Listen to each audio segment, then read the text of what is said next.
And so we try to honor her memory with these forums, which are very much a part of both the 14th Ward Independent Democratic Club and the 14th Ward Democratic Committee. We are two different entities. A lot of us work to the same purpose, but we are two different entities, and we are glad you're here today. So I thank you all for coming, and I want to take a minute while people are walking into the room. I want you to look to the left, and I want you to look to the right, because these are the people who are in the fight with us, and we are in a fight. We are in a serious fight in America at the moment. And as Thomas Paine said when he was writing Common Sense, and we hear a lot about common sense, and often that's what people say attract us to candidates, common sense and common speaking. Well, we must meet the times. The times found those people. The times have found us. And so I encourage you to stay involved in this group. But our group has mainly worked on primaries. Last year, we celebrated our 60th anniversary, and we send out every primary to the largest voting district in the state of Pennsylvania a yellow pamphlet that lists the candidates that you all select as those that we feel will do the best work for us, whether it be a candidate for mayor, a candidate for judicial candidates. It's been essential for us to pick good judges. And what has been more important than good judges in America these days? So the 14th Ward Independent Democratic Club and its members have selected these candidates for years. And we're proud to have done it, and we're proud and thankful that you're here. I would like to encourage you, when you leave here today, to understand that primaries are important. We should never be fearful of primaries, because primaries build a democratic muscle. Primaries build people out there electing new candidates, building a bench. It also gets in the primaries people registering new voters. If you do nothing when you leave here today, because so much is going on in the world and it seems so overwhelming, register a neighbor. Make sure your family members are voting. Is call Senator Fetterman. You must call McCormick. You must call Schumer. And you must tell them to serve the interests of our citizens. And it's a very quick call on a smartphone. Put them on auto dial. And when you leave here today, beyond our work in the primaries, look for indivisible groups. Look for people who are organizing in the neighborhood, and you know them here in the community. Join their efforts. It's going to make a difference. People in America have always made a difference, so I implore you to do that. That's the end of my soapbox as I leave becoming president. So what I'm going to announce a couple of things. Our election is today, and I would like to thank outgoing board members Christine Milcarrick, who's rotating off the board, and Marvin Leibowitz, who we lost. Marvin, many of you know, was a longtime person who worked down at the county, had his pulse on candidates, and was a longtime committee person and a member of the club, and we miss him. God bless him. So today, to be a member of the 14th Ward Independent Democratic Club, you must live in the 14th Ward, right? And you must be a registered Democrat in the 14th Ward to be a voting member. So today, to elect our board, you can still join today if you are living in the 14th Ward and haven't joined us. We're a deal. And we moved to individual memberships. And the reason we did that is because it will be easier for us as a small group of hard workers who have trouble keeping databases or keeping the latest dates on our website. It will make it easier for us to send out our OPA vote ballots. We must have an email address from you so that you will receive a ballot today that will list the candidates for election to the board. So you can join today. However, I want you to mark down right now April 5th. I'm going to look at my calendar because I am the worst at dates. April 5th is the club fundraiser. What we spend our money on is mailing that mailer to everybody in the 14th Ward, the yellow mailer. So that's what we raise money to do. So that will be April 5th, Shenley Ice Rink in the evening. And April 6th will be our endorsement.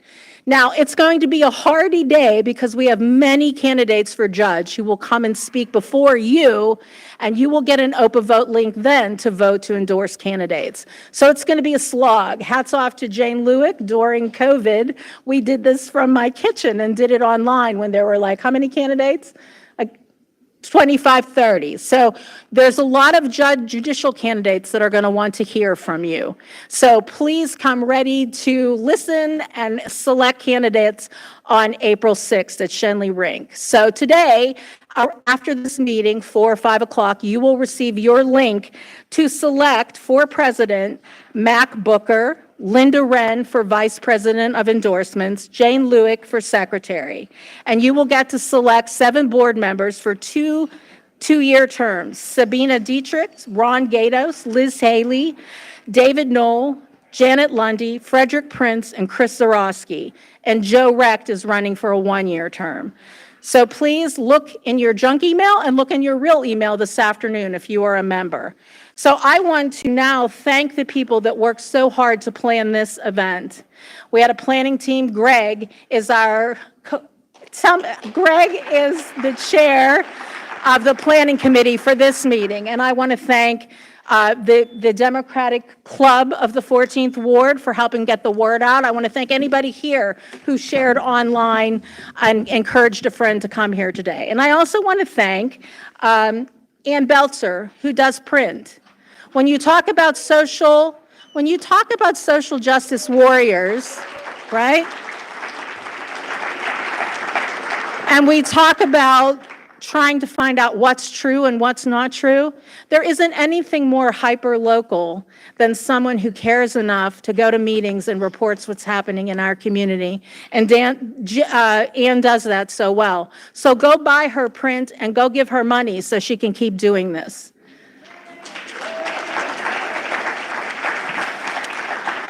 So now I am going to turn this august meeting over to Greg, who is going to explain how the meeting will run. We have a creative and wonderful dialogue set up for you to learn more about mayoral candidates today. So thank you very much.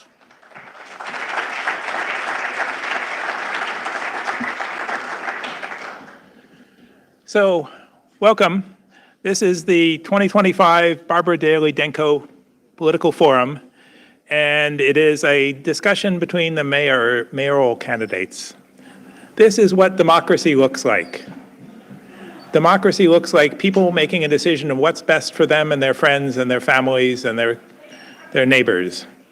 And that's what we're starting the process of the November election here. These candidates will meet in the primary, and then the winner will go against the Republican candidate, Moreno, I guess his name is. Anyway, this forum is going to be 2 interviews and a short debate. Each candidate is going to be here for 30 minutes, and Ann Belzer is going to interview them about mostly housing, budgets, and how to survive as a blue city in a red country. After that, they'll swap. The other candidate is going to be talking to local students. And then the debate will be question, 2-minute answer, 2-minute answer from the other candidate. So can I invite Mayor Ed Gainey to come up and Ann Belzer? Are we ready?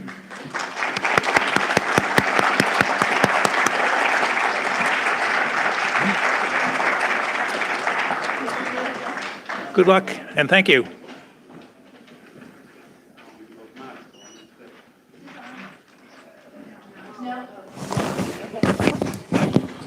Hello?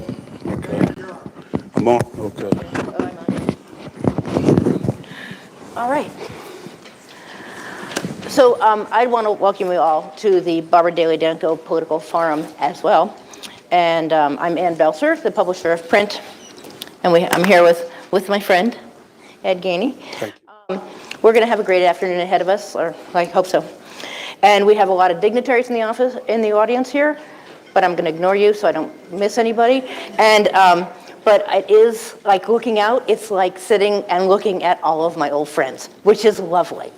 So but we also have like a whole bunch of people who are running for judge, the candidates for judge. There are 8 openings this year. And so we have so many that we may need a professional to deal with that infestation. So and Greg told you how this is all going to work. So why don't we start? We can start. Okay. Oh, I am going to have ground rules for the audience. I forgot. I wrote that down.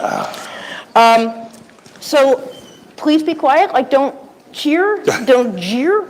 Don't applaud. Well, you can laugh at me. But we're not going to turn this into some sort of protest. It's just about local issues, and it's about the job you're doing. It's about the job that Corey wants to do. I'm calling them by their first names because that's how I know them. And so if you start acting up, I'm going to give you the mom look, which my sons know well who are here. You got to give them an idea. What's the mom look? Oh, the mom look is the mom look. Okay, all right. You don't want the mom look. See, my mom look was a little different. She didn't say Eddie, she said Edward. Oh. And when you got Edward, I knew what time it was. Okay, Edward. So here we go. We're gonna feel free to applaud at the beginning or end of each segment, but let's just keep this, civil. And here we go. My first question is about housing, and it's a huge issue. And we've got a housing crisis, and Pittsburgh is not alone. The shortage nationwide has been estimated between 2 million and 5 million housing units. We just had the year 11-hour marathon hearing on zoning changes. And, but new developments, as you know, take 3 years or more to put online. So if you drive in through East Liberty and you look at those new developments at night, the windows are dark because the rents are so high, they're vacant. And the website, bestneighborhoods.org, has estimated East Liberty's vacancy rate to be 25% at a time when we have people sleeping on the streets. That's right. So what can we do to encourage property owners to bring those rents down? What can you do to force absentee landlords for low income and student housing to provide a decent place to stay? And first, let me just thank the 14th Ward Independent Democratic Club for having me. I want to thank you for this interview, and I appreciate everybody being here. I understand the housing crisis very well. Coming in, one of the things that I wanted to focus on and be laser focused on was the fact that we need affordable housing. We went through a boom of market rate housing in this city that gave us the ability to lose over 17,000 people in our community. That's a lot of people to lose. We understand that if we go below a certain threshold, we become a third-class city. And why that is important, that is if we become a third-class city, we lose state and federal dollars. And I don't ever want to become a third-class city. Never. And so we have been laser focused on creating an affordable housing agenda. And the affordable housing agenda that we created is beginning to pay dividends. Since 2022, we built 2,000 units of affordable housing. We've created 30 million affordable housing bond that we went after and received. I want to thank our state delegation, Senator Jay Costa, Representative Dan Miller, Representative Arion Abney, and the rest of them for the work that they've helped us do. This is unprecedented what I'm getting ready to say. We've had 12 low-income housing tax credit deals in 2 cycles to begin to build affordable housing, construction-wise and preservation-wise. That's amazing. We worked with our federal partners in D.C., Secretary Fudge before she left, as well as Congresswoman Summer Lee, to get $50 million for Bedford's Dwellings to build new affordable housing in the Hill District. That's amazing. We just did 140 with Beacon Construction on Lecce School. We've also done some downtown because we understand one thing. If we're not laser focused on affordability, then we're not going to grow the population of this city. Everybody has a right to housing. It's a human right that we all should have. And the fact that we've bled so much people out of this city, we have to be focused on how we rebuild the infrastructure of housing in this city so that we can make sure that we have housing for all. Coming in, we were still cutting through the red tape just to open up Second Ave Comms because it wasn't open yet. We should have had 2 shelters already prepared so that our unsheltered population would have the ability to have somewhere to go. Once we started doing that and moving in the right direction, all of a sudden, Second Ave catches on fire. I know. So now we're back in a situation where we have to start from ground zero because we wasn't prepared in the first place. Now that we got Second Ave Comms open, if you go on to the North Side Trail, the Eliza Furnace Trail, you will see exactly what our plan been from way done to provide and make sure that we have shelter that is respectable. When they were downtown on Smithfield, they would have to leave at 7 in the morning. That's trauma. I don't want nobody to experience that level of trauma. We need to be leading with compassion and care. And so now that we have different realms of Second Ave Commons being open, and we have some transitional housing that we can use, we have been able to move people off the trails and back into respectable dignity housing. We've done all this in 3 years. Okay. But what about, so going forward, right? How long is it going to take to get some of that other housing online? The housing that's being built, and also how do you get people to lower the rents? The rents, yes, as the candidate in New York, the rent's too damn high. So how do you do that? What can we do as a So I city? think there's a couple things, but I think we're already moving in that direction. I think that if you want to talk about it let's just talk about it from our zoning package. That's why we want inclusionary zoning. We want inclusionary zoning because there's no reason why I'm only asking for 10% of affordability. They still get 90%. If it's off-site, we're only asking for 12%. They still get 88%. If we're going to make rates come down and be able to control housing costs, then we have to be sure that we are building something that at the end of the day gives people the ability to spend $17 a place to live. Right. There's nothing wrong with that. And what does the developer get on their end? We're removing parking minimums. We're creating where we got lot size reform so you can build more units and different housing. We also got transit-oriented development. We got the accessory dwelling units that we're doing. We're doing a lot to create a volume in which we can build more affordable housing. When you ask the question of how are we doing it right now, we got 1,000 units ready to go right now that's at the URA. And let's remember, we just got $600 million from the state, thanks to Josh Shapiro, thanks to Sarah Anamorado, County Exec Sarah Anamorado, and thanks to the business community downtown. For the first time, there used to be a running joke in Harrisburg, and anybody that served in Harrisburg just here today know what I'm talking about, that you could always separate the West. If the city don't want to do business, you go to the county. If the county don't want to do business, you go to the business community. For the first time, we convened in my office, the public sector and the private sector, to create a deal.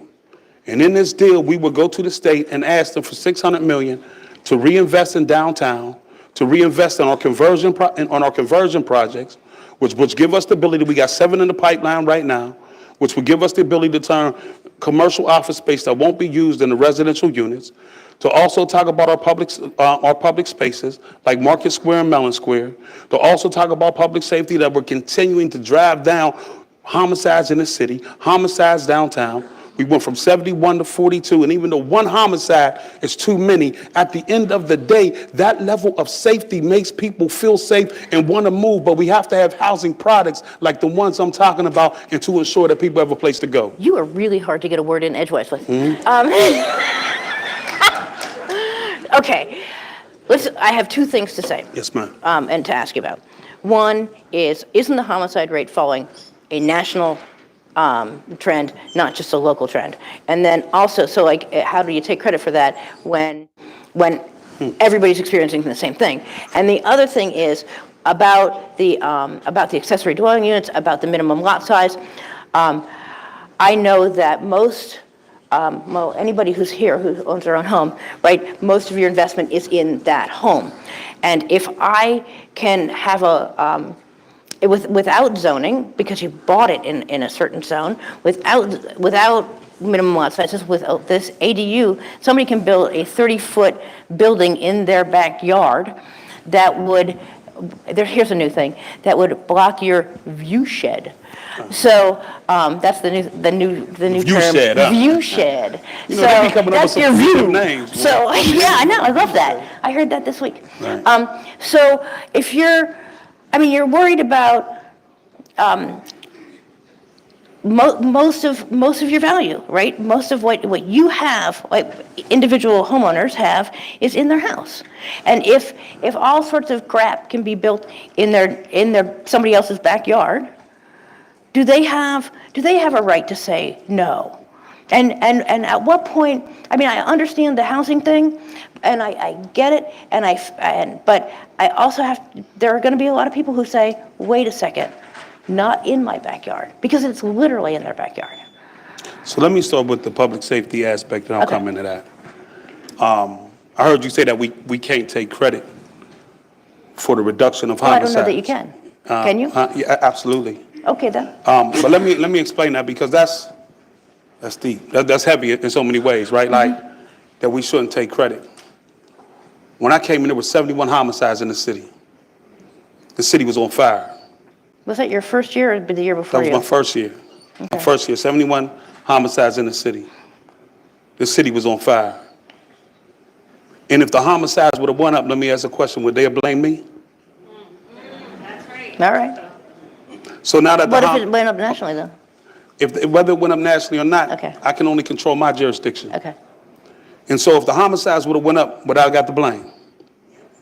And so at the end of the day, the homicides went down, not by a little one, not by a little bit, but close to 35% we reduced homicides. Mm-hmm. And that means something to me. See, I understand that when you talk about kids 13 to 17 years old in 2024, listen to what I'm saying. 13 to 17 years old in 2024, we had no homicides.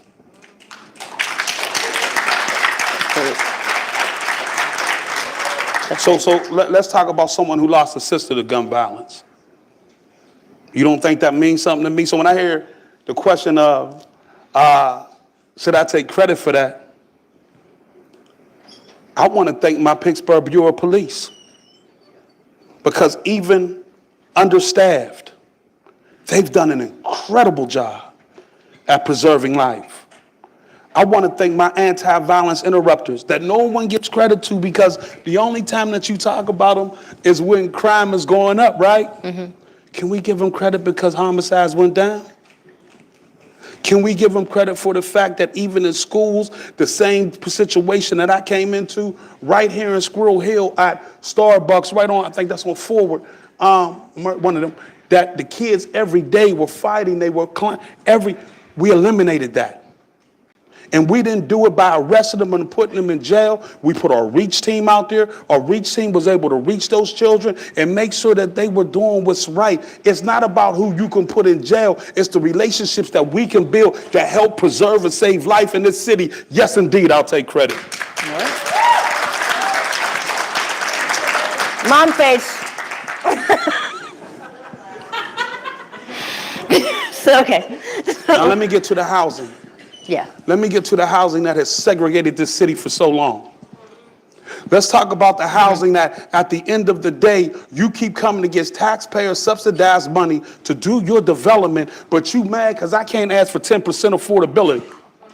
You want to talk about how I made it good for developers. Well, if I'm removing parking minimums, if I'm doing a situation where we're changing the lot size reform to give these developers more opportunity to build units. If I'm doing something for you, you can't do something for me.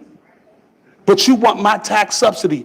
Our interests got to get married. Housing is an issue, but when you talk about the rate of return on taxpayer dollars, and I'm supposed to be watching that taxpayers' dollars, don't tell me what you can do if I give you all money for market rate, and at the end of the year, we bled population, and you want to know at the end of the day why we can't. Let's respect her, y'all. Come on, let's respect. It's important. Listen, she asked for it. Let's give it to her. And it's not a rally. It's a conversation. Right. And I don't want you giving me the bomb face. So even if we talk about accessory dwelling units and how we can build all them in people's backyards and all that, it's the same conversation I had with the homeless. Right? So they would come to me and say, Mayor, you got to do something about our unsheltered population. I got some transitional housing, but it's in such a neighborhood. Oh, no, can't do that. Not in my backyard. Right. Not in my backyard. We have a housing crisis.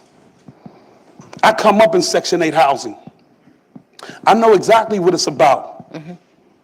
I'm proud of my mama and every mama that had to go through that Section 8 in order to create a life for us. If we are not in a position to, we are changing the zoning code to give us the opportunity to build more, we're not trying to hurt nobody's property value. Accessory dwelling units don't do that. Okay. People will always say, if we do this, if we do that, there's always going to be obstruction to opportunity. But the opportunity is what I have to look at in order to make sure that we're building a level of housing where everybody has a right to of decent housing. Look at East Hills right now. That's why we did the rental registry. And the rental registry was before us, but it took us to come in the office, begin to do the things, to work with the law, to change it. No one should have to live in that type of housing. Everything that we do is not going to benefit certain people, but certain people have been eating off this plate for so long and giving nothing back that at the end of the day, the game is changing. And I won't go back on that. All right. Moving on. We going forward. I know. We going forward. No, I mean, you've been in this situation. You know social justice. Why is it that I can go into certain neighborhoods by zip code and understand exactly who lives there? Why is it that we don't have a middle-class Black and Latino neighborhood?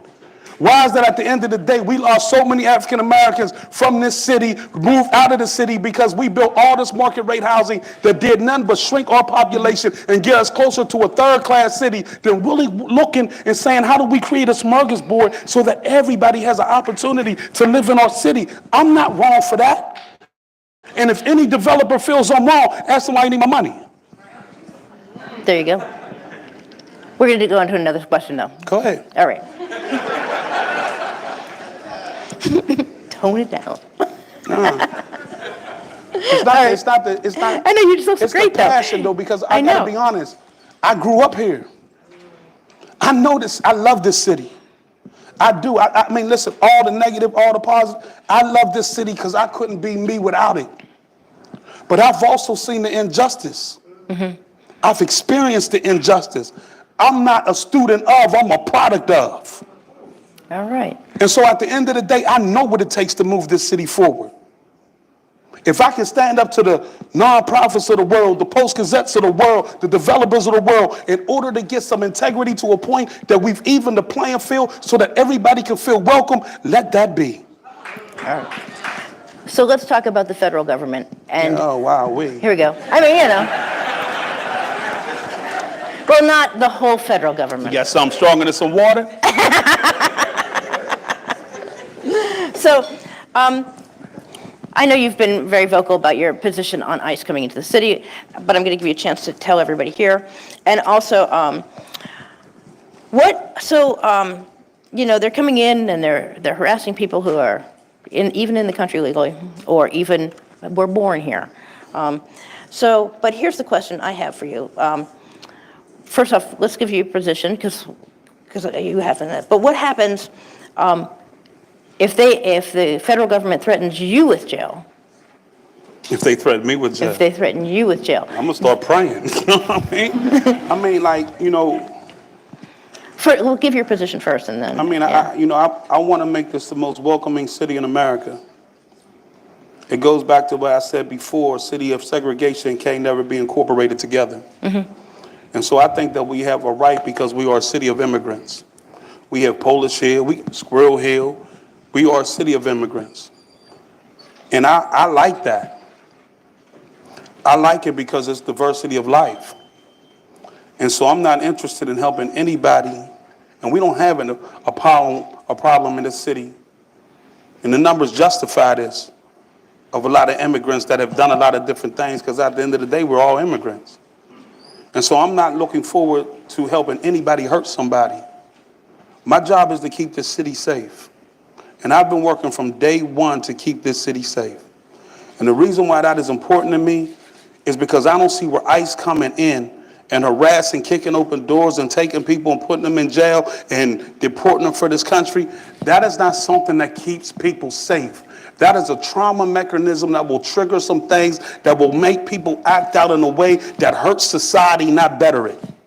If they want to fix, if they're really sincere, I'm talking about really sincere, right? Not just joking about it, you want to give up. If they're really sincere, fix the federal legislation so that you can have an immigration pathway to citizenship, so that we can get past this. You could put all the money in the wall that you want to put in the wall to build the wall, but how are we going to put all this money to build the wall, but we don't even have no shelter for the homeless? Okay, we don't even have no money for the poor. But let's bring this back to Pittsburgh. Right. And what are you telling your police? What are you telling your staff, the city workers? Be welcoming.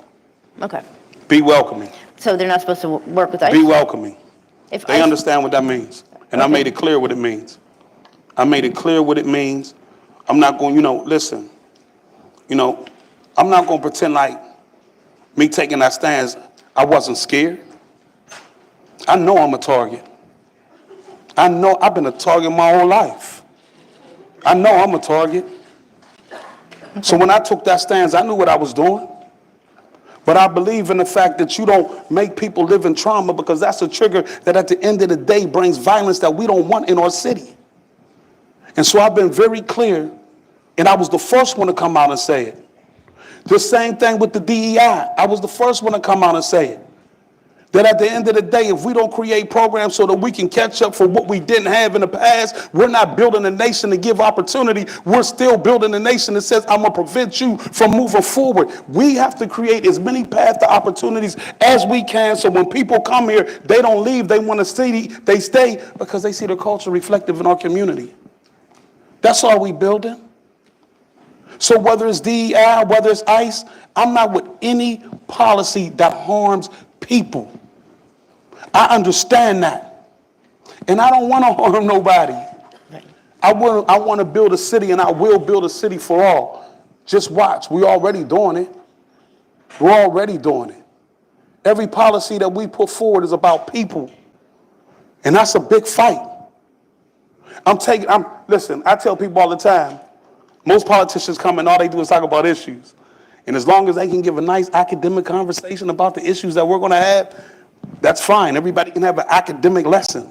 I'm not about academic lessons. Let's not I'm put down about the academics. execution. There's like 50 of them in the room. I love y'all. I love y'all. I love y'all. I love y'all. Don't get me wrong. I love y'all. But let's be honest. There's a difference between theory and execution. And what we're doing is executing the plan, not planning to execute. We got to continue to build a city for all.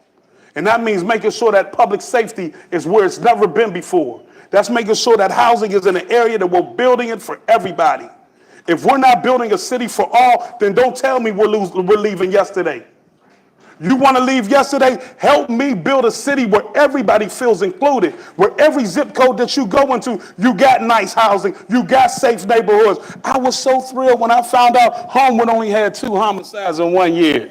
I know. Should I take credit for that? I think Print should take credit for that. Yeah. Purple rain. No, Print, not Prince. Oh, Print. Print. The No, I newspaper. mean, you've been a heck of an advocate, so what I'm speaking to you ain't new. You've interviewed me a number of times.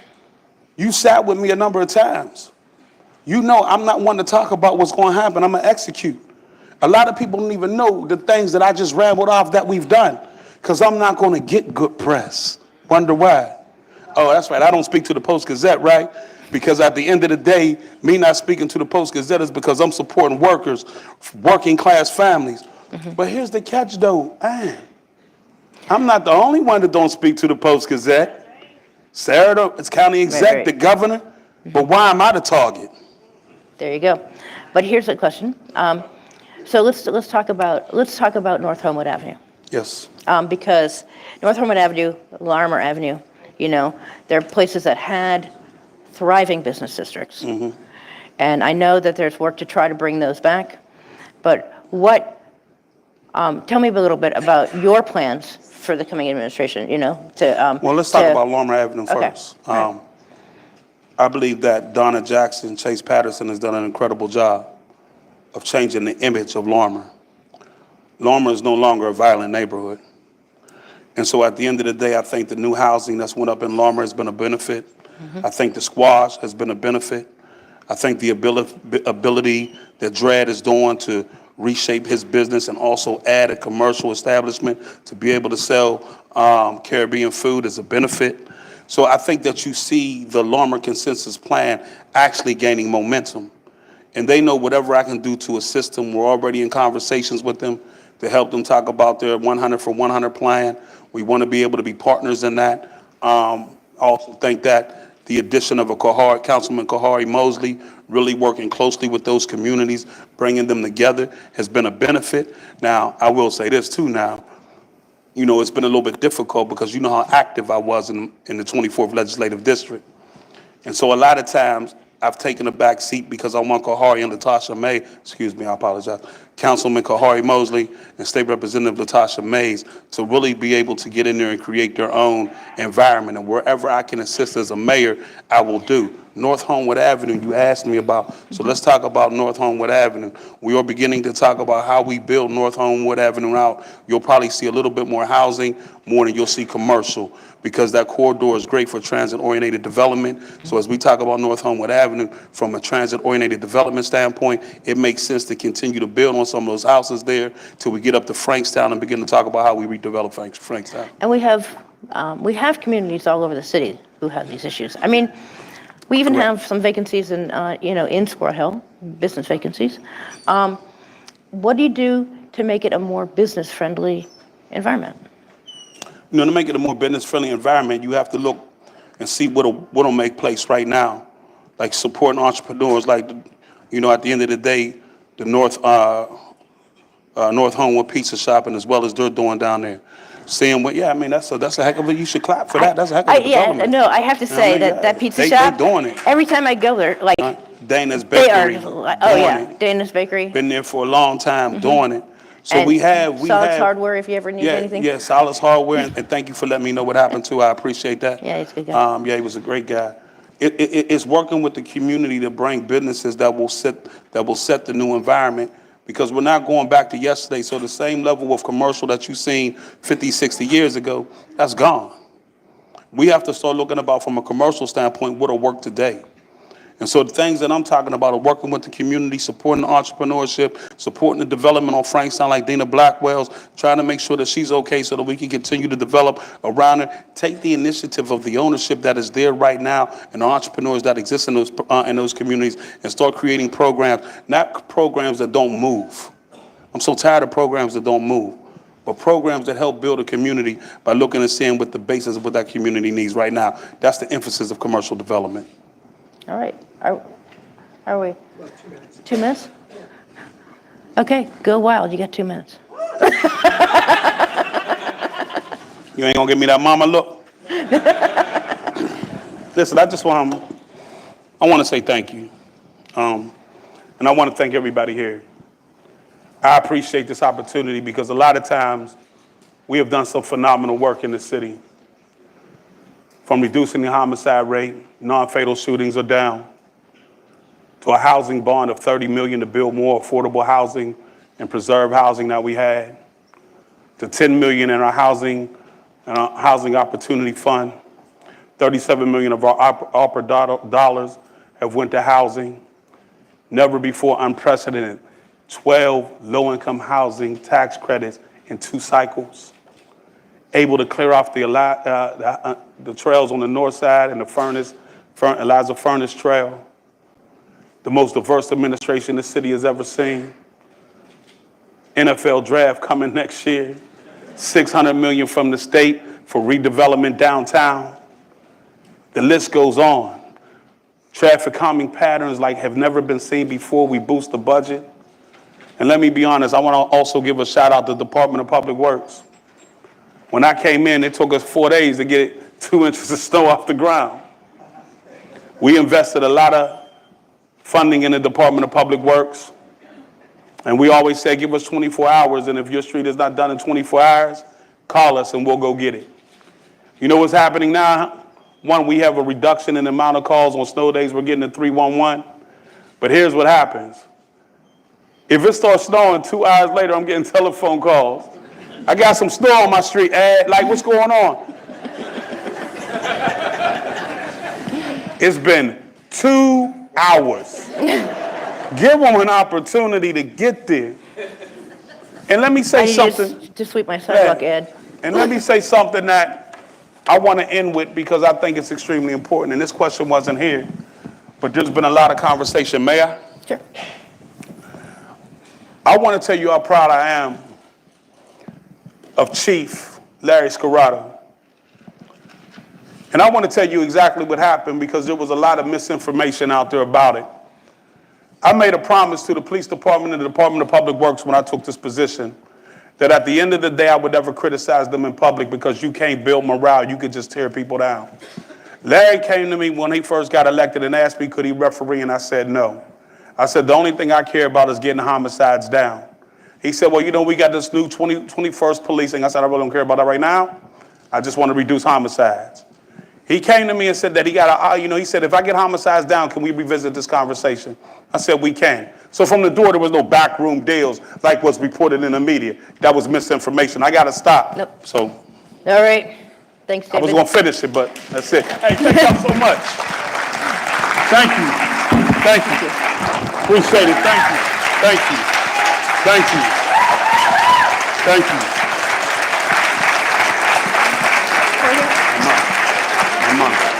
Thank you very much, Mayor. I appreciate that. Thank you. Appreciate it. Thank you. Appreciate how you doing. Appreciate it. Thank you so much. Thank you. Appreciate it. Thank you. Appreciate it. Thank you. Appreciate it. Hey. Appreciate it. Thank you. Thank you. Appreciate it. Hey. Thank you. Appreciate it. Thank y'all. Appreciate it. My man. Appreciate it. Thank you. Appreciate it. Did everybody hear that? Thank you. Please smush together so we can get other people into the building. Thank you. This is apparently very popular. We're happy.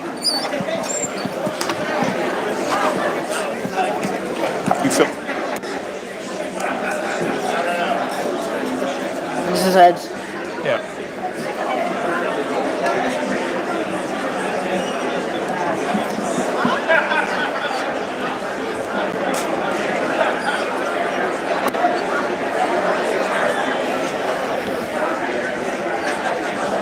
Do we have Corey O'Connor yet?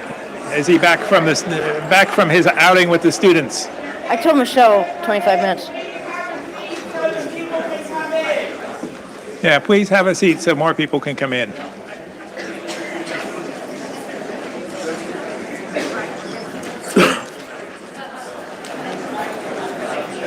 The mic is on. Mic is on. That's all right. That's who they are. So as soon as Corey O'Connor comes back from the students, we'll start the second interview. Shouldn't be more than a minute or two.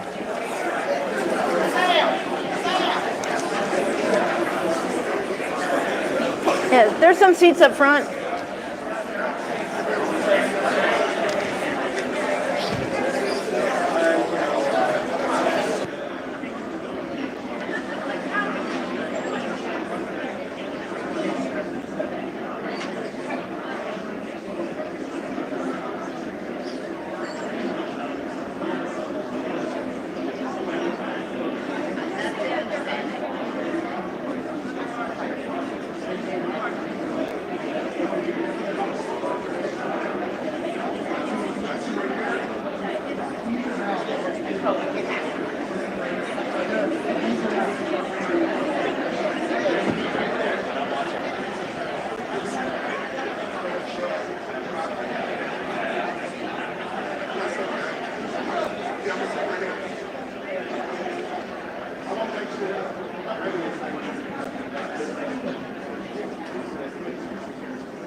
So I want to thank you all for coming and keeping our institutions alive. One of the things you want to do in a situation like this where the federal government is so unruly is basically do what you can to keep local institutions alive. And that's what we're doing. We hope to have an active election. We hope to have a fair election. I think we will. And we're here to, decide who's the best person to run Pittsburgh. And nobody else is going to make that decision but us. And Door opens, we all go like this. every time the door opens, we're waiting for the candidate to come in. Yeah. I mean, I hope the students haven't treated him too roughly. Here comes Coriel Bruce. But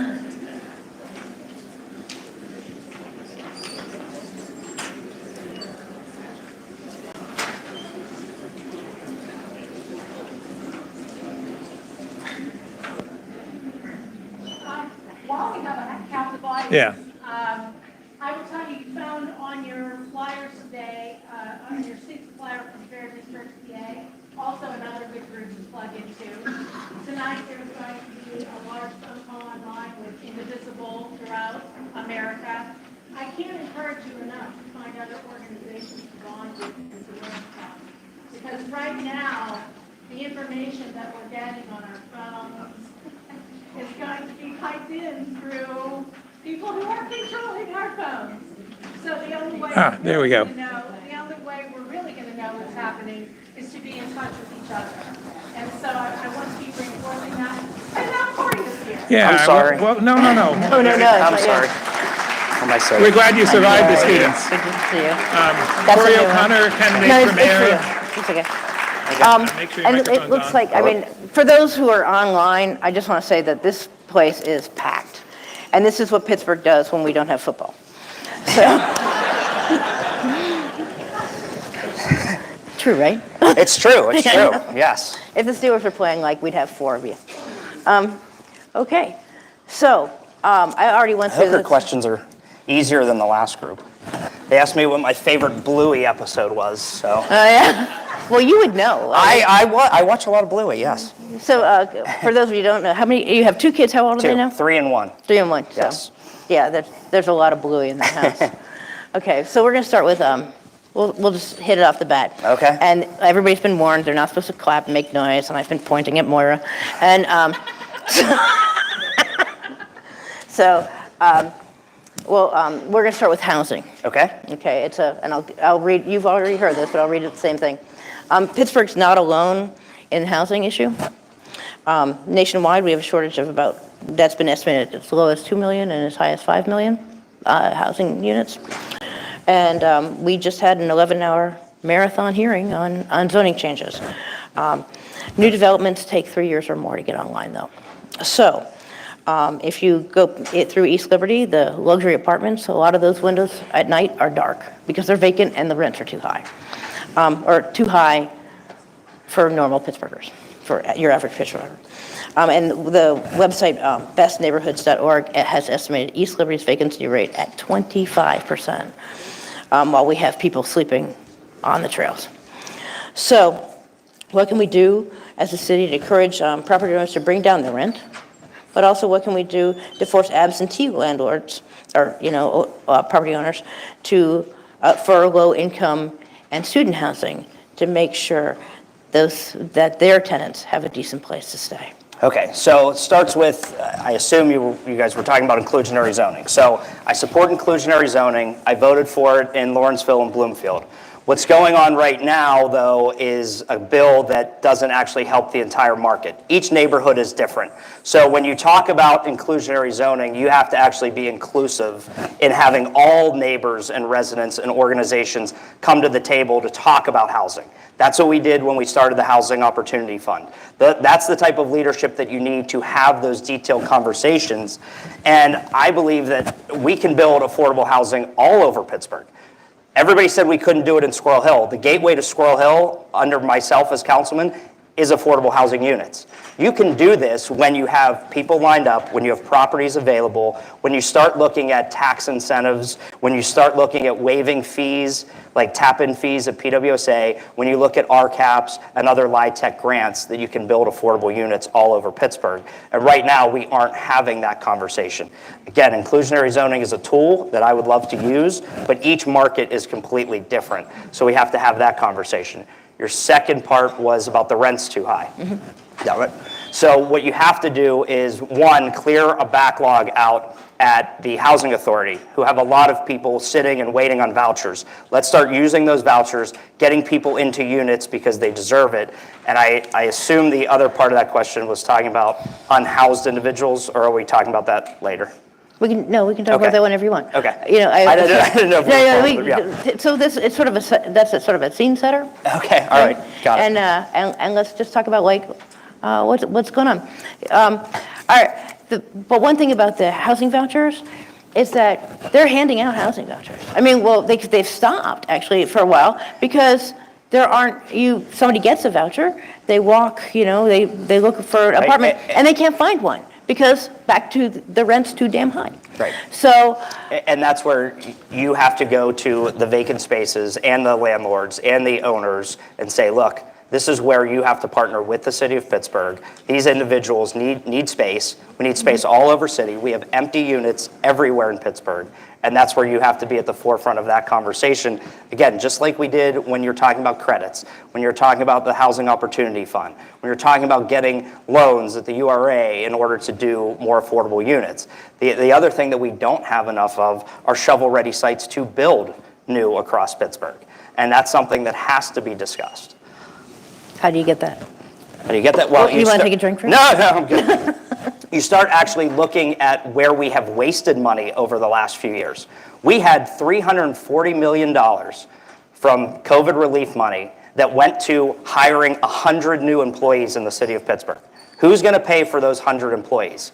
We should have been planning a city of the future where we take care of blight and restore land so that we can reuse it, where we start investing in IT and things that we need that are going to help build the city of the future. And we also start investing in our own equipment. Right now, we are renting trucks for public works. It was $340 million that was wasted, and we're hiring more people that we don't have the funding in the next couple of years to pay for.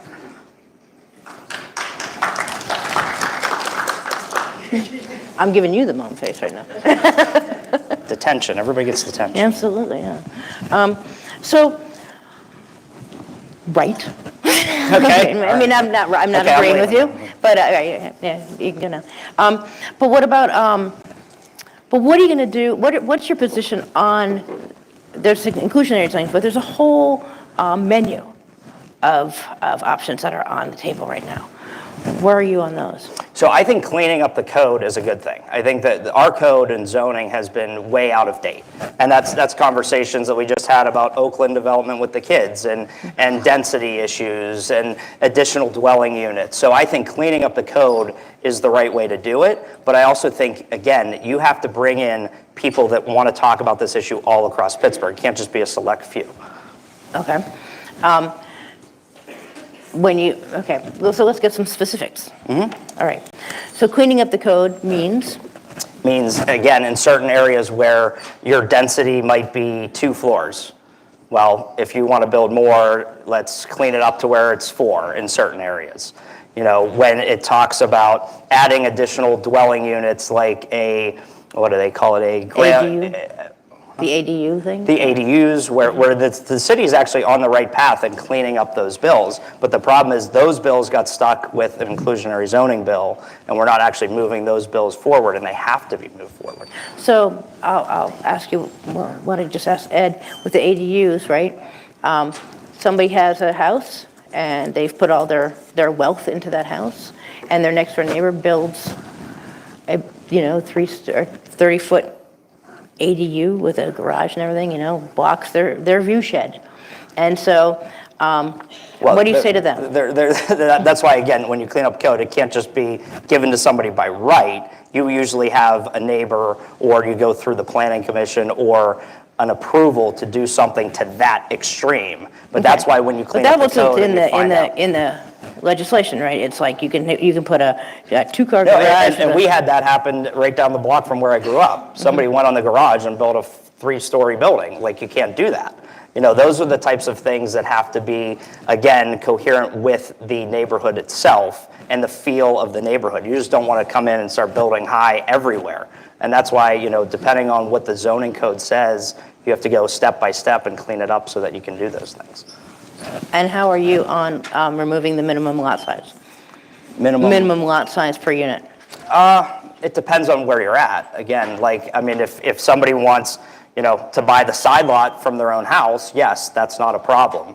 If somebody wants to buy an entire block, let's see who those individuals are, and does it fit into a community plan, or do the neighbors have something, especially, like, we had to do that a lot in Hazelwood when we had speculators come in because of Hazelwood Green that was going to be built. So we made sure that Hazelwood Initiative and community groups did not see somebody come in and buy 5 lots at a time. We were very cautious of speculators come in, sit on that piece of land, never do anything with it, and then all of a sudden the neighborhood group would like to build a house there, and somebody in California now wants $200,000. Those are the types of things that you have to do, and you have to look at it lot by lot and bring the community group to the table to do those things. But what do you say to the folks that, I know, because I know Homewood very well, right? What do you say to the folks in Homewood who want to buy, the business owner who wants to buy their land, right, that wants to buy the building that their business is in, but the owner won't sell because they're waiting for the URA to come in, and people are holding on to land, hoping and also often like with vacant houses, hoping a business owner or the URA is going to come in and pay top dollar and then sell, they buy high, sell low. So your question is, if I own a business and I'm renting a business. Right. And I would like to own the land, but the property owner isn't giving it to me. Because they're waiting. Okay, so if that's the case, the city owns 11,000 lots. If that's the one thing that we are not doing, is putting resources back in residents, young entrepreneurs who want to do that. So if you're the city, you have a forward thinking to say, okay, you want to own your own piece of property, let's work together. We'll give you a spot right down the street, and we'll help you invest and build it, and then you create your own wealth. You're the owner of it. We have 11,000 parcels. So if somebody is holding out on that building and won't let a storefront owner who's owned it for 40 years, let's say a pizza shop, and they want to own that property, it's up to the city to then work with that individual to get them space so that they can create their own wealth. That's the other thing we didn't talk about when it comes to housing. We are not creating our own wealth because we aren't encouraging more home ownership.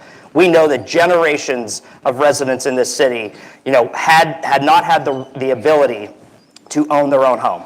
And that creates wealth in neighborhoods that they have not seen before. So if you're going to think outside the box on how to help that owner, it comes to the city to do it, not to wait for a landlord to hopefully sell it 10 years from now. In the inclusionary zoning legislation, it calls for, if somebody's going to build a large development of, let's say, 20 units, right, and sell it, then still 2 units have to be for low-income owner occupants. And for the life of the building, it keeps those units. They can only sell it. I think the prices can only go up 2% a year. So, which is not quite what inflation is often, right? So, where are you on that? I said inclusionary zoning is a bill that I voted for. It just, you have to take market to market. Each one is different. Each neighborhood is different. And you have to figure out, and that's where leadership comes on board. You just don't want a flat bill, and that's basically what we're doing right now. That's going to solve all the problems. Well, some people might not want to do that. So what you actually do is you sit down and here's a prime example of what I would do. Here's a developer that wants to do 10 units.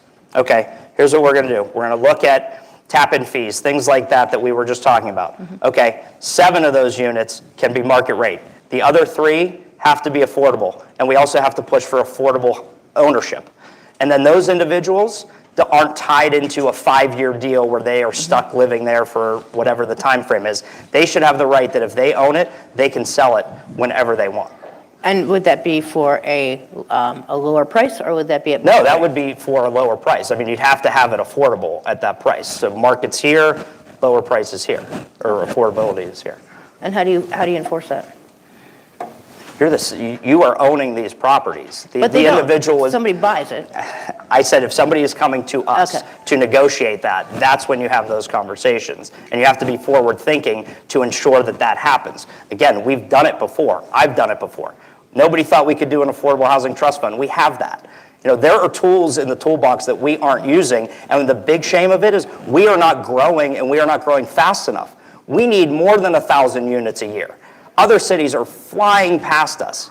Harrisburg built the same amount of units as we did last year. That's a shame.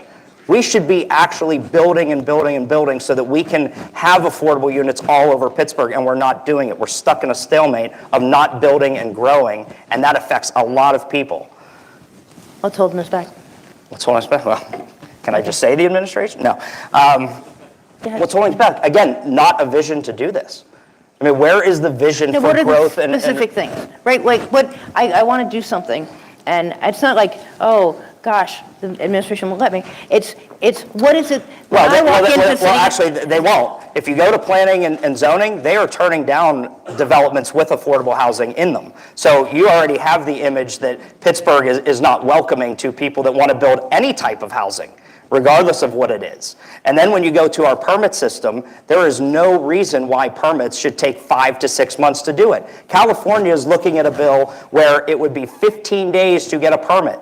That's for anything. That is how you speed up the process. You get PLI working faster so that Pittsburgh is open for business. So that if you wanted to put a fence in your backyard, it doesn't take 6 months to do it. Those are the little things that will streamline a process so that people want to invest back in Pittsburgh. Right now, we throw up blocks and hurdles all over. And it's not just with independents that want to do it. It's with community groups and organizations. And some organizations have gotten money over and over and over again, and they're not producing for their neighborhoods. And we hear that all over the city. Okey doke. All right. Where are we here? How are we on time? 15 minutes. Okay, great. So we're going to move on to ICE and the federal government and all of our friends in Washington. Our best friends, yeah, right. We love you, don't arrest us. So what is your position on ICE coming into the neighborhoods? Okay, and then, all right, now we're done. It's easy, I saved 5 minutes. No. Yeah, no, absolutely not. So how do you do that, right? How do you do that? And also, what happens if they say, all right then, Corey, we're going to arrest you? Bring it on. Because you know what? I had death threats before. I was told I was going to be arrested when I fought for common sense gun laws. Mm-hmm. So if you don't think, or anybody in this room, or anybody watching online doesn't think that I could stand up and fight for protect the residents of the city, they're absolutely wrong. So, the DA did it, other people did it. I've been threatened to go to jail before. Mm-hmm. My wife, would probably be happy to get me out of the house for a little bit. But in reality, here's the details of it. So I was here 4 years ago under this administration. And we know we did not get federal funding, and we know that we're not going to get it, which, again, I hate to date back to it, but that's why that $340 million through COVID that was wasted really is going to hurt this city in the future, when other cities were investing in other things that we mentioned before. But what it comes down to is just the daily operations of the city. So you say, why did I say no to ICE, or why would I say no? If I am walking down the street. Or how. Okay. So if I'm walking down the street, and let's say you have immigration status that you're concerned about, mm-hmm. and something were to happen to me, I would have a heart attack, I'd trip and fall, whatever it might be, you will be hesitant to call 911. And that is what we have to get away from. Because if you need to call the paramedics, the fire, or the police for any emergency, when you're within the city of Pittsburgh area, I don't care who you are, if you're a visitor or a permanent resident, I want you to feel safe for your rights and your protections. We have to have that ability. And for other cities to cooperate with them creates a bigger safety issue for those residents. There you go. Sorry, there you go, sorry. Sorry. I had another question, and I can't remember what it is. Well, when you, I'll ask you this one. How come you're running? How come I'm running? You have a pretty good job. Right? Some days. Yeah. No, I'm running because, I just think we deserve better as a city. Right now, we see an administration that is managing decline instead of talking about growth. I see a city that's not able to provide basic city services. If you look at our streets over the last 2 weeks, how are our streets not getting plowed? Little things like that. We're also renting trucks. I see a city that's not planning for a future, not being, I would say, transparent about our financial status as well. In the county, I was the first one to raise the alarm on $80 million that we were going to be short. Mm-hmm. As mayor, I want to take my progressive values that I had on city council when it came down to fighting for prevailing wage, when it came down to sick leave, when it came down to gun control, when it came down to affordable housing, early childhood education. Those pragmatic progressive values that I have, I want to bring to the mayor's office because I know how to bring people to the table to actually get things done for Pittsburgh, and we're not doing that right now. Who needs to be at the table? Who needs to be at the table? Residents, neighbors.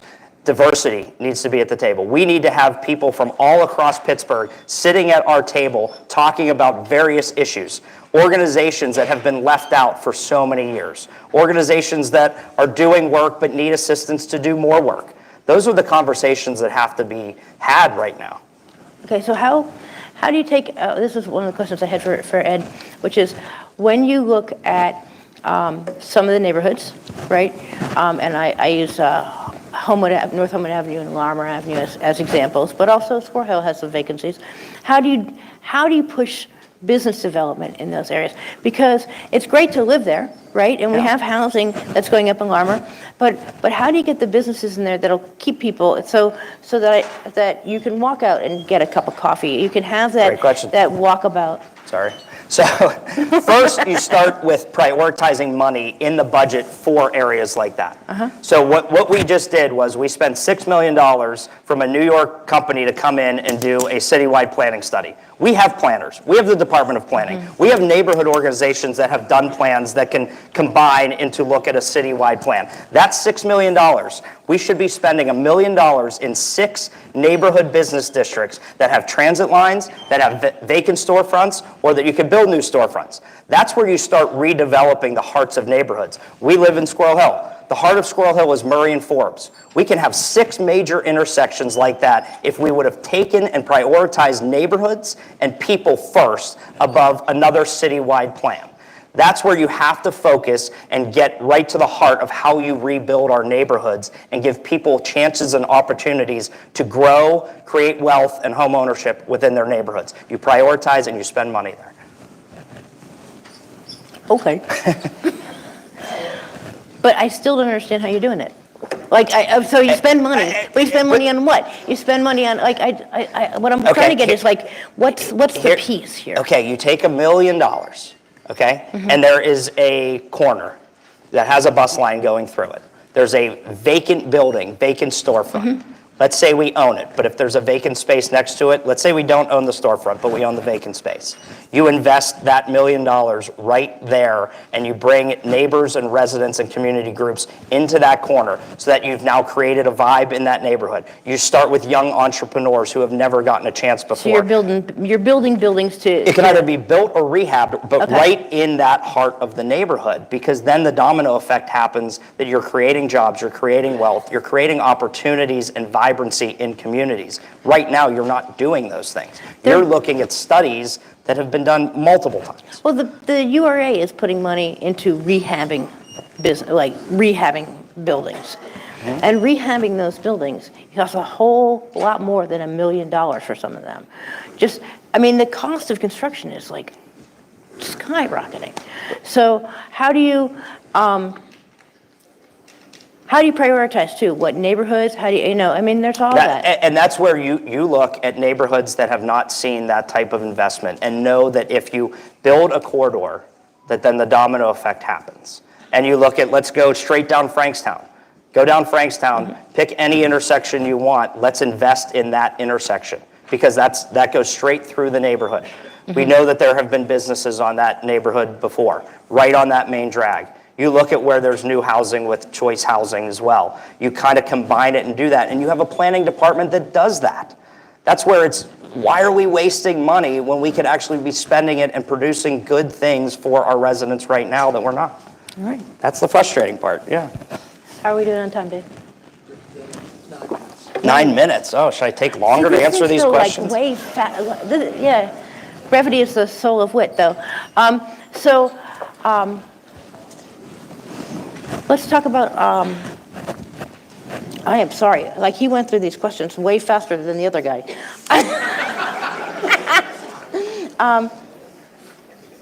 Can we take audience questions? That would be really fun. Yeah, that would be fun. Well, okay. Here's the thing. I'm just kidding. Here's the one thing. What is the most important aspect of the job? The most important, I mean, obviously, leadership, being present, you're going to have to make difficult decisions, and you're not going to please everybody. Or maybe that's somebody calling in a question, phone in a friend. Can you stop it? Okay, thank you. Okay. Who was it? Do you want me to answer? Right. Hi, Mom. No, I mean, I think you also, in this job, you cannot be a mayor that looks at social media, bad articles, Twitter, all of that. You have to have a goal and in mind, and you cannot let social media dictate how you operate, because not everybody's going to love every decision you make, and that's the reality of the world that we live in. But if you have a goal and a plan that we are presenting to the people of Pittsburgh and you follow it, you will get a lot accomplished. And that's the tough job. Well, you're not going to please everybody. I learned it on council. Somebody's street didn't get paved, the other neighbor did. Like little things like that, you're not going to please everybody. So if you have a plan, which we do, and you're going to follow it, that's the type of leader that you have to be. You cannot just all of a sudden, because of a bad article, do something the opposite. That's not how you have to go. You do have to deal with council. Oh, yeah, I didn't say right, that. I know. Like, you might have a plan. You may have a plan, but 5 members of council may have a very different plan. And that goes back to the inclusionary zoning conversation. Those members need to be part of a long-term solution. For my 11 years on council, I will count maybe on my hand when we didn't have 9-0 votes or 8-1 votes multiple times because somebody didn't like the mayor at the time. We won't get into that. Mm-hmm. But that's the type of leadership that you bring. I mean, we did affordable housing. I can go through the litany again, but those are difficult issues that, council members should have a say. They should be sitting down around the clock figuring these things out. Bills don't just happen overnight, and they can't just be rushed through, because rushing through a policy, especially in the next couple months for political purposes, is not going to actually help us in the long term. So to me, I respect every member of council because I know how difficult their job is. But that's why you bring them in with our vision when it talks to youth and families that we announced and say, hey, what can we start with youth and families in your district? How would you prioritize that? And you go through the budget with council members. That's what I'm used to, yeah. I like council members, yeah. Well, I hope so. Yeah. They have a tough job. There's a few here. So we're good? 5 more minutes. Okay. And this is what I did for Ed. So go wild. What do you want to say? Go wild? Yeah. You have a whole bunch of people here. Is this being taped? Bunch of people. Yeah, it's on YouTube too. Just kidding. I mean, you have the whole city at your disposal. Finally made it to YouTube. I know. Well, there's a whole. Wow, can we not go to that, please? Please. So, no, I know why I was a celebrity for a day. Let's not do that one. Yeah, right. We got it. All right. Yeah, we're good. Okay. But anyway, go ahead. Say what do you want to say?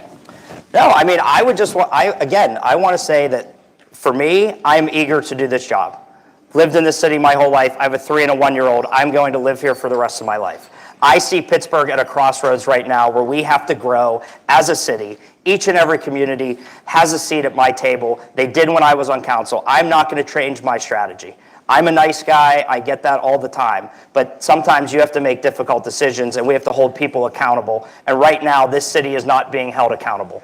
We have to be held accountable for the resources that aren't being given to neighbors and residents. And that's why I looked at it. You said, look, County Controller, it's a great job. But I look at my city and say, I needed to step up right now because we are at a crossroads. And 4 more years of this administration, we will not survive. We are going to be back in Act 47 because we are sleepwalking our way into another deficit. And we have to start growing, bringing people to the table to do it. And I believe my skills, my 11 years on city council, my partnership with council members, I can do this job and I don't need a transition. I can start the job day one. All right. So. Can we end a little early? Thank you so much. Did that waste 5 minutes? I tried. No, it did not. I added a couple months. That's okay. 2 minutes. I'm sorry. I'm answering these questions too long. How that money could have been better. Oh, thank you. Yes. So $342 million. We spent $50 million to basically keep us afloat because that was what it was required to do. Other cities went out, invested in technology, especially with AI coming to the city. And You we don't know have to that yell, your mic. Oh, sorry, I'm mic'd. I thought she was over there. I was trying to yell her the answer. Sorry about Yeah, that. no. So what again, it's cleaning out sites. We have a lot of vacant, dilapidated properties. Should have been used for that. Should have been used to buy new equipment, to invest in technology across this city. And we did not do that. And that's the shame of it because we know, as I said, the new administration is not going to do that. And that's where I think we lost a huge chance to have Pittsburgh in the same conversations like we used to be with Columbus and Cleveland. We are no longer in their conversations anymore. And we have to get back to building that city where we are starting to compete. I also think you look at it and say, what are the last time we talked to our local businesses and our startups who need space to grow in Pittsburgh? Can't remember the last 10 companies that decided to take a place either downtown or in a vacant lot or a vacant space. Like those are the conversations we have to have because we have to grow. We have to grow with the people that are here. I just left the room with students who want to live here. That goes to Pitt and CMU, Duquesne, and Point Park's a group we don't talk enough about. That is a huge opportunity for us to grow, and it's right here in Pittsburgh. We don't have to drive out of town to encourage that type of growth and development and invest in the next wave of Pittsburghers, and they're right here at our fingertips. Sorry. Right. Thanks so much. We got to be out of time at this point. I know we got to be out of time. So, I'm trying my best. Thank you so much. Oh, thank you. And here comes Greg Kaczynski for the part 2. okay. We're going to do a. Stage for a moment and then come back There's for the debate. time for a bathroom break if anybody needs it. And as they're going to rearrange the stage. Not a lot of rearranging, though. Not much.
Okay, we have both candidates available.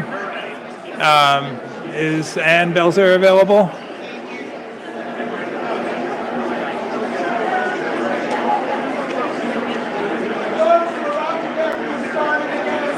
Okay, yeah, we're about to get started again, so please sit down and we'll begin with the debate.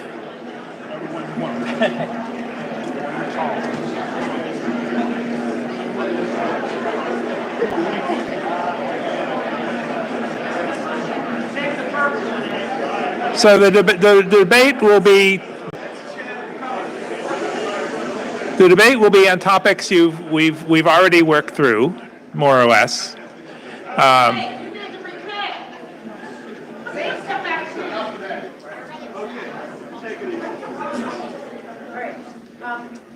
And the debate will be on the topics of housing, budget, and federal government. And these will be 2-minute answers, one from each question. We'll alternate who answers first. And Ann, it's yours.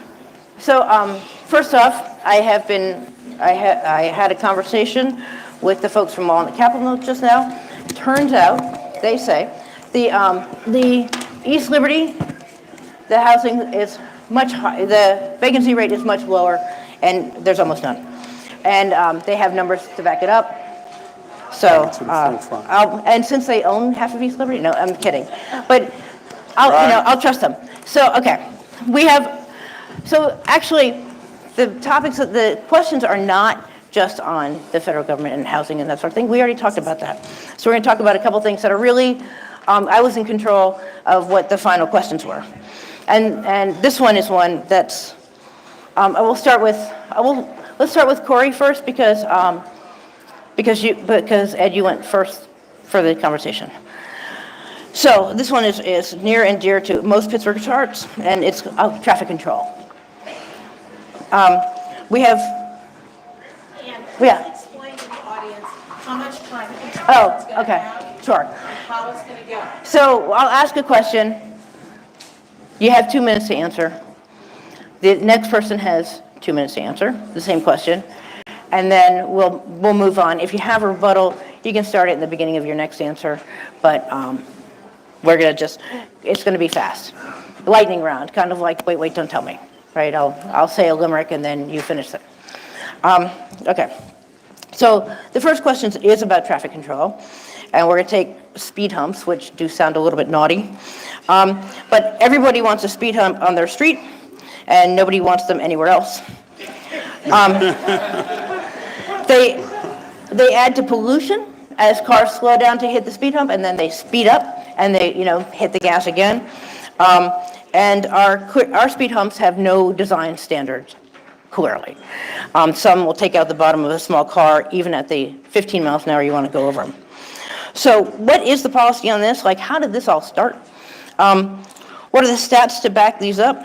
And is speeding that big a problem when pedestrian accidents happen at intersections? What do you do going forward? So the question is speed humps when they started? Well, what are you going to do going forward? Okay. Take speed humps and go with them. So when I was on council, we actually put in some of the first speed humps in the city. You went out, I don't know, yeah, there.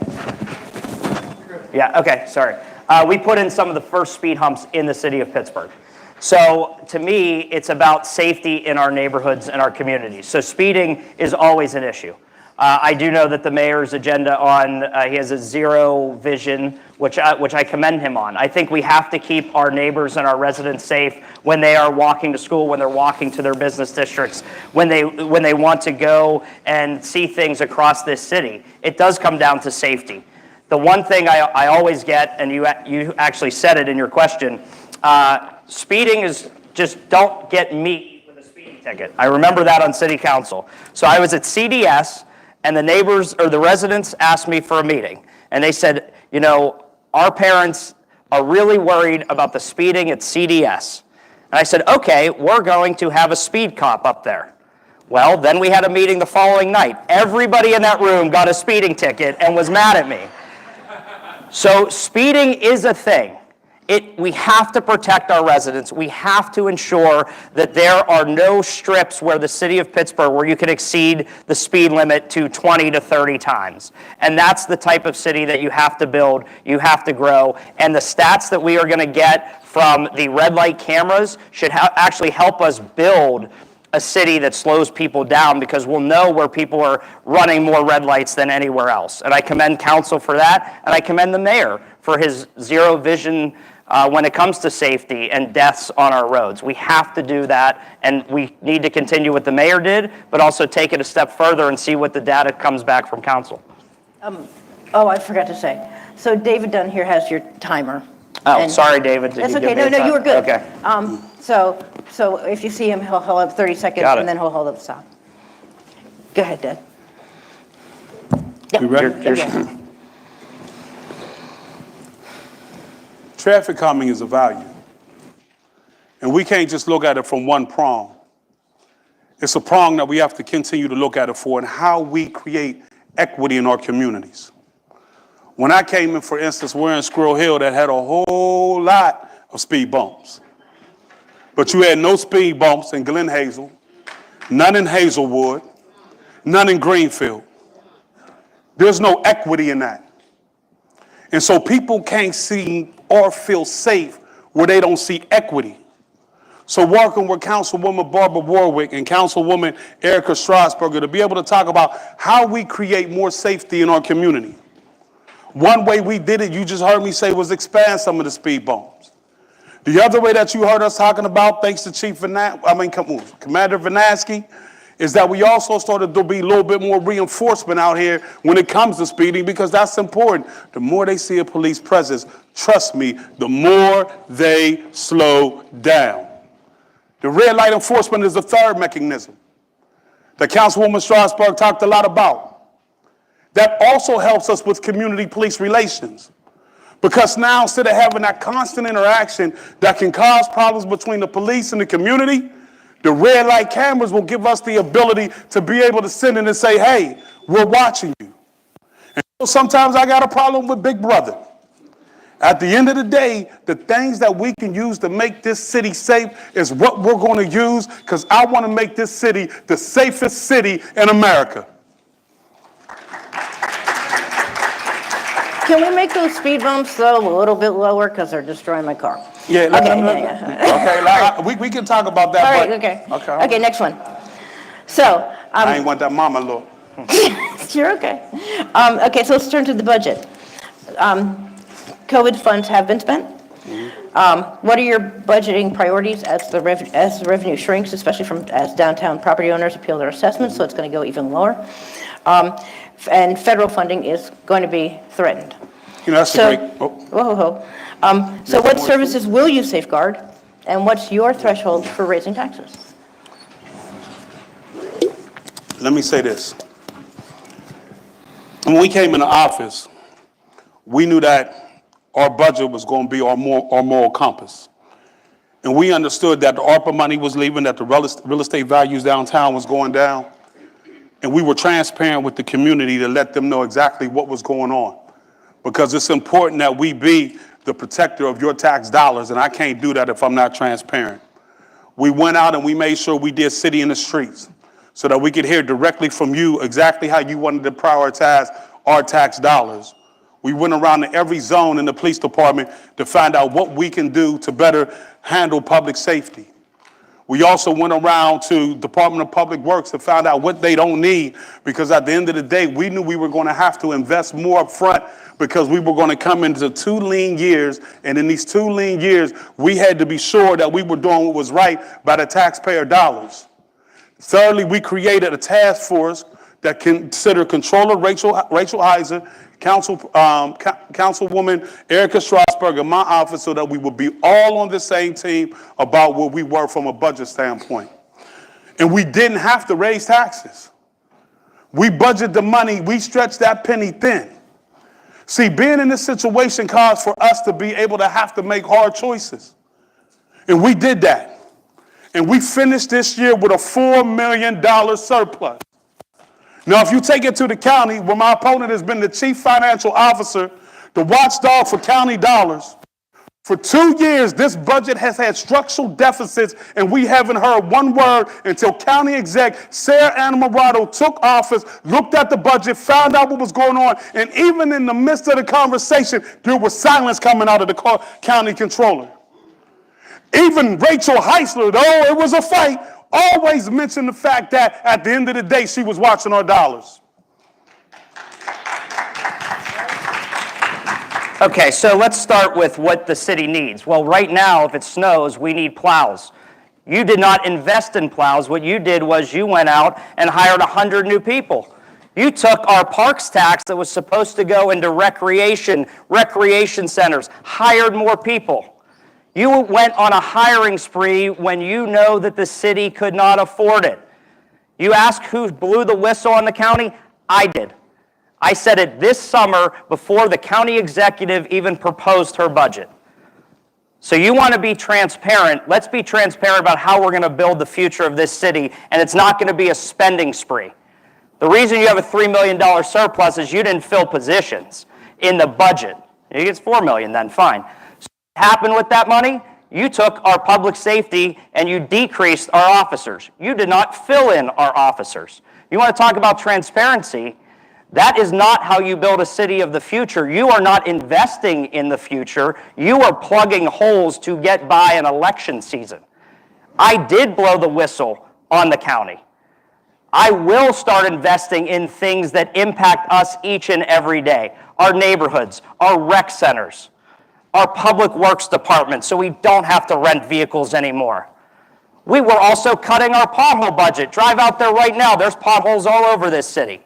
But yet they're going to cut basic services so we can go out and hire more friends. That has to stop. The mayor's budget almost doubled, at least doubled, the prior administration's. That is not spending our money effectively. That's not building a future that impacts each and every one of us. And that's why I want to be the mayor of this city, to be transparent about where the budget's going, to not sleepwalk into another Act 47 where you have to lay off people, you have to close down swimming pools. That's where we're headed right now if we do not change. And another very, very local thing. This past summer, the city had just one plumber. We had one plumber, pipe guy. And meant the water fountains in the parks weren't turned on during the heat wave. And they were, because our plumber, I guess, was working on the pools, also important. So what do you do to make sure that not just that job, but all of our essential jobs are staffed in a time when hiring becomes difficult? That had never happened before. I was on city council for 11 years. We never had an issue turning on a water fountain. Kids and families who go to our rec centers in the summer deserve water. Water is a basic necessity, especially when you're coming into a city park. To not have the ability to turn water fountains on shows the incapability of this administration to manage a city of the future. It's one thing to have that happen for a week or two when the season first starts. But you know what? You call the plumbers union. You call PWSA. You get somebody in there that's going to turn those fountains on, because it's not right and it's not an investment in the people of Pittsburgh to not have water fountains on. It is inexcusable that a basic need and a basic thing that is in our parks was not able to work. That is not leadership. You figure out the problem. We have never seen that before in the city of Pittsburgh. That's a shame that this is what we're seeing right now. Excuses on spending money and hiring people. Over 100 people from COVID money were hired in this city. The parks tax. Maybe we could have turned water fountains on if we spent money with our parks tax. Those are the basic things that operate a city. That's basic government needs that we should be producing for each and every resident here, and we are not doing it.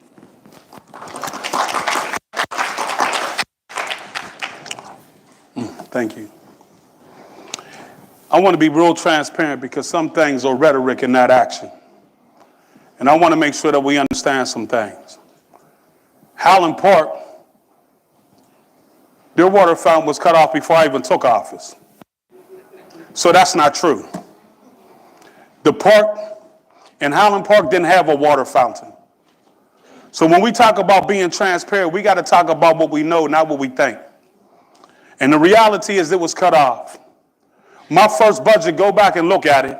We invested a whole lot of money in DPW because when we came in, we had a 21% personnel issue that people wasn't going to work. We didn't have the trucks. We didn't have the equipment to get up the snow. So we had to do some thinking outside the box to ensure that DPW was in a position where they could do the work that was benefiting our people.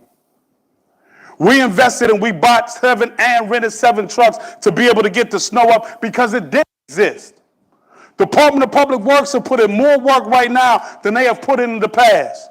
We have opened up more swimming pools and created more issues with our rec center because at the end of the day, we expanded the hours in Phillips Rec and Hammond's Rec so that people can have an opportunity to send their kids there and not worry about them being killed in the street. And that's why from 13 to 17, we've had no homicides in this city in 2024. The first thing that we ever did was invest in city services so that we can make sure that we were in position to move snow, to make sure potholes was covered up, because at the end of the day, you're what means the most to me. So our first move was to invest in core city services.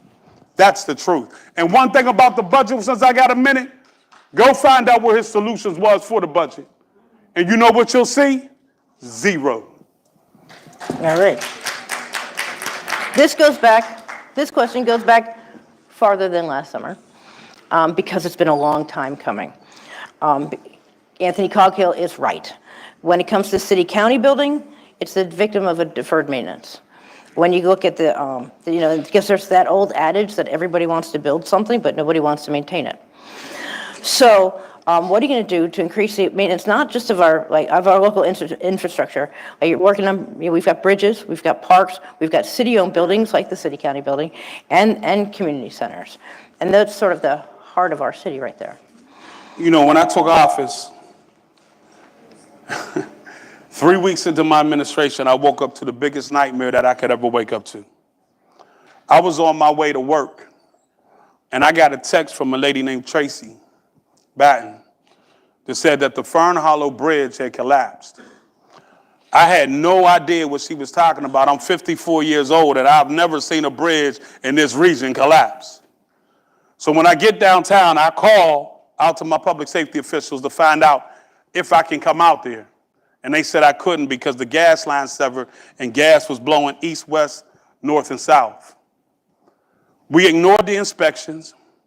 When the Greenfield Bridge fell and we were on 60 Minutes, we never took notice of that and did anything that said, how do we resolve this issue so we wouldn't have a Fern Hollow Bridge? But here's what we did. One, we created our bridge asset management program. We got the Fern Hollow Bridge up quicker than any bridge in the Commonwealth ever before.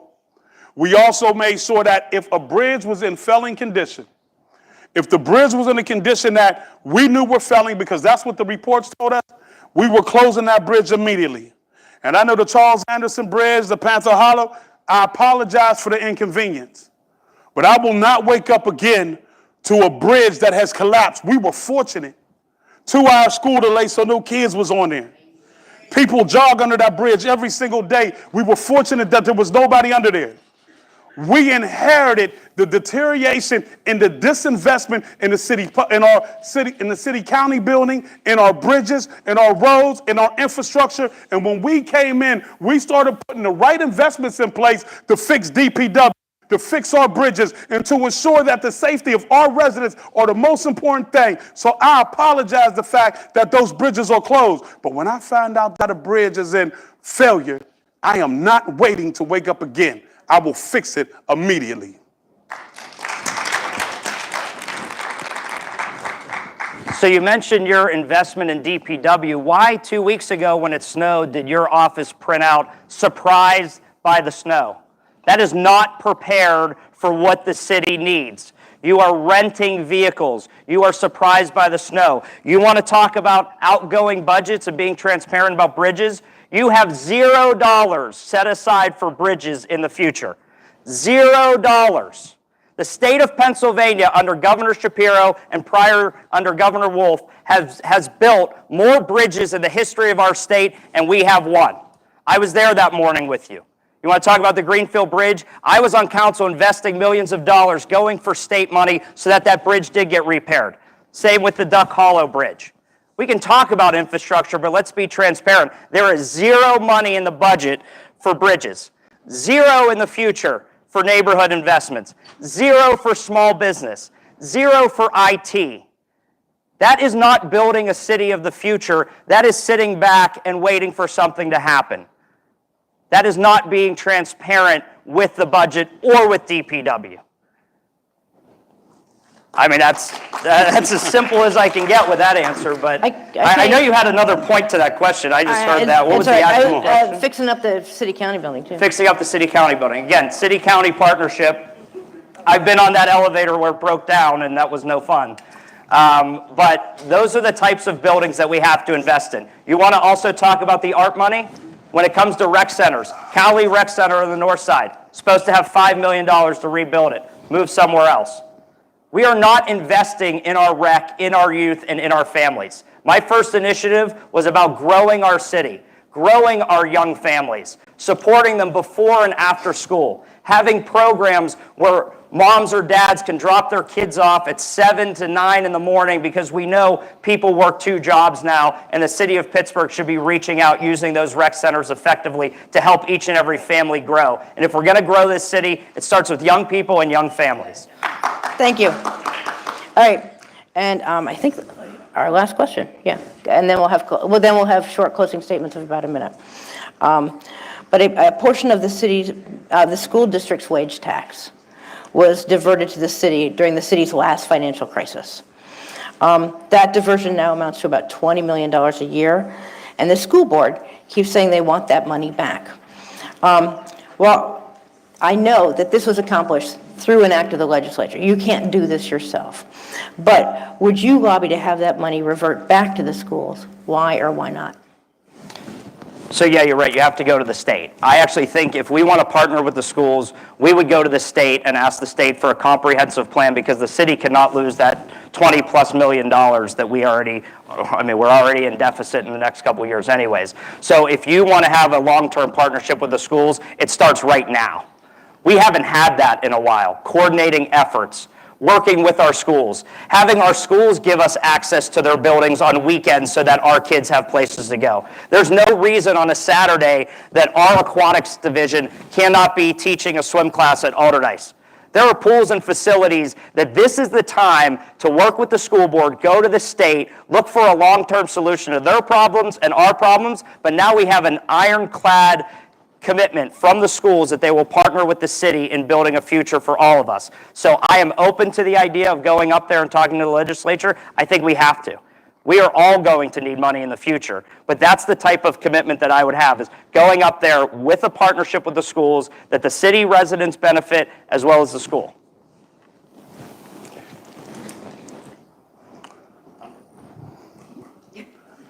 One is that you got to go back up to the state, and I've been at the state because the state feels that they were already reimbursed.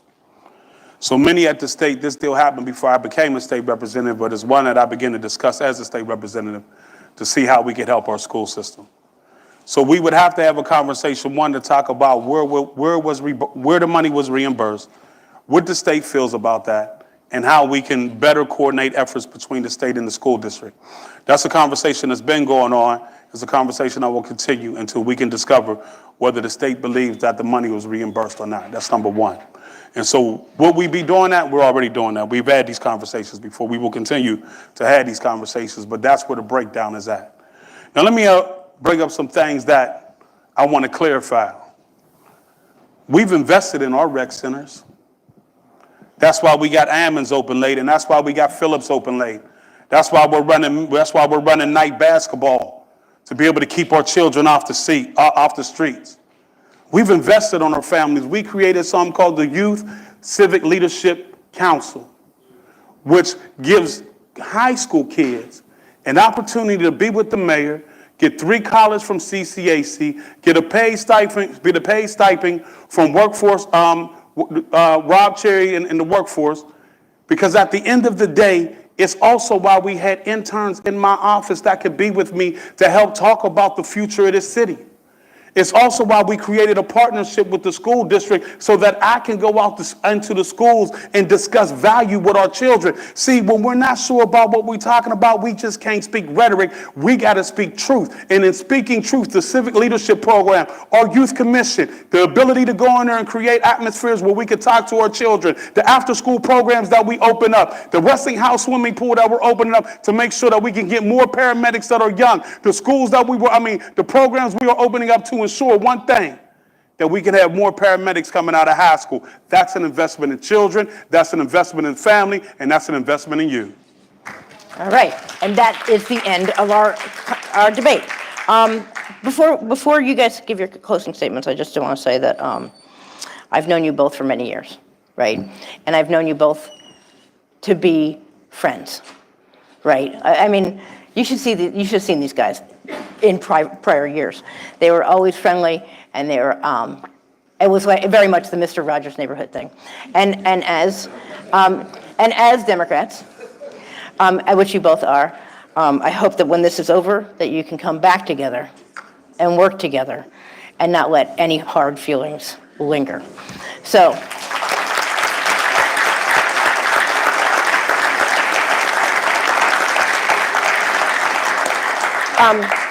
So with that, Ed, you want to do your closing statement first, and then you got a minute. Corey, you do, and we might be. Oh wow, we're right at the end of time, so good to go on us. So yeah, go ahead. You've got a minute, and then Corey's got a minute. First, I want to thank you for having me this afternoon. I appreciate it. The reason why I appreciate it because it gave me the opportunity to tell you exactly what is going on with your taxpayer dollar and what we're doing to improve the overall growth of this city. And everything I shared with you today is things that you could go check for yourself, including the Department of Public Works, our police department, our infrastructure, our housing program, the whole nine. And I will never hate Corey because that's not in me to just hate somebody because we're running against each other. But there is a certain amount that I'm not going to tolerate, like the misinformation about our stands and our budget and our priorities and the things that we've done in the past. I'm not going to do that to him, and I'm going to ask him not to do that to me. Because the reality is everything that I talked about, we're not nowhere near Act 47. We finished with a $4 million budget. We finished with the bond rating agencies taking us from AA minus to AA of stability. We continue to make sure we created a financial task so that you know where your taxpayer dollars is going. Let me tell you something. If that's not growth, then I don't know what is, because at the end of the day, we didn't have to raise taxes. And at the end of the day, okay. No, thank you. Yeah. Yeah. Thank you all for being here. And yeah, I think Ed and I are always friends. This is a debate about the vision of the city. And he mentioned to be transparent. I ask you to go look at the budget and see that there are $0 in those categories that I mentioned in the next 4 years. You want to talk about investing in paramedics? We have ambulances that are breaking down to and from calls. The mayor mentioned about a youth council. Guess who started that youth council on city council? I did. I know how to involve the city of Pittsburgh. I know how to involve our youth.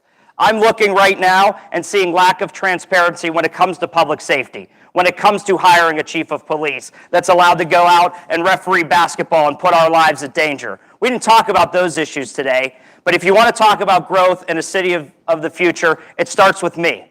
It starts with somebody that brings progressive values to this city, to this mayor's office, somebody that has a track record of getting difficult things done for the residents of the city of Pittsburgh. And in order to grow this city, it has to talk about growth. Stop. I stopped, I listened. Thank you guys both. Thank you. Corey. Thank you. Thank you, Councilman O'Connor, and thank you, Mayor Gidney. And thank you for everyone for coming. We hope this will be an interesting campaign and an informative campaign.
First debate of the year.